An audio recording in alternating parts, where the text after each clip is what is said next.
পরের জিনিসে না কখনোই অতিরিক্ত মায়া দেখাইতে হয় না। যেমনটা দেখো এই বাড়ির উপরে এতটাই মায়া আসলো আমার, আর নিজের মতন থাকতাম। যখন ঘরটা ছাড়া হয়েছে না, এত খারাপ লাগতে আসলো, মানে কি কমু, বহুত খারাপ লাগতে আসলো, কয়া বুঝাইতে পারতেছি না।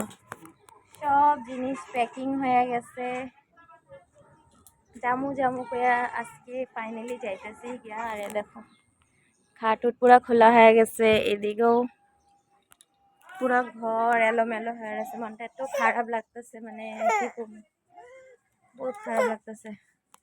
ফাইনালি আজকে জামুই গিয়ে এদিকেও সব ঠিকঠাক করে লিছে। আর এখানে দেখো হ্যাঁ বইয়া টেনশন করতেছে। আরে দেখো সব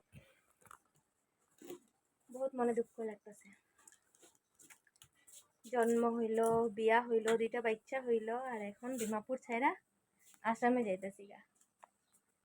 বহুত দুঃখ লাগতেছে সত্যি, মনে মনে বুঝাইতে পারতেছি না, কিন্তু বহুত দুঃখ লাগতেছে সত্যি। জীবনও ভাবি নাই যে ডিমাপুর ছেড়ে যাবো গা, কিন্তু আজকে এটা হয়েই গেল। হলো কান্দুম না, আমি বহুত স্ট্রং আছি। আমি যদি স্ট্রং না থাকি তো আমার ঘরের সবাই হার মেনে যাব। তো ওটার লেগে আমি স্ট্রংই থাকুম এনি টাইম, কান্দা আইলেও কান্দুম না। তো চলো দেখামো আমার নতুন বাড়ি তুমি করে, লেগা টাটা।